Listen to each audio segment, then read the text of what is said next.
Pozdrav svima, danas ću pokazati kako da skinete, instalirate i kontrolišete nečiji kompjuter pomoću ovog programa TeamViewera. Prvo idete na ovaj link, imat ćete u opisu videa i idete download, idete save file,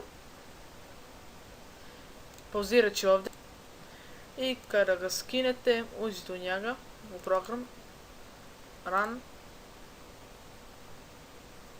Sada idete ovdje install, štiklirate i idete next.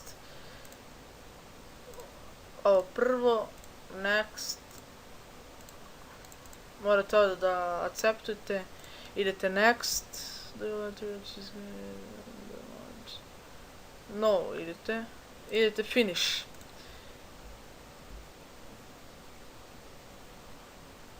Sačekajte ovdje malo.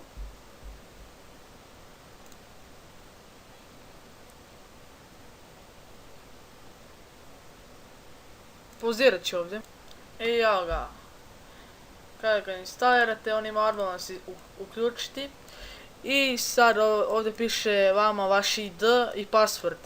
I vaš prijatelj, tome kome želite da kontrolišete kompjuter, treba da vam da ID i password. I vi ukucate ovdje ID, connect partner i password ukucate, ovdje ćemo upisati. I onda kontrolišite mu kompjuter, to je to. Lajkujte, subscribeujte, vidimo se u sljedećem klipu.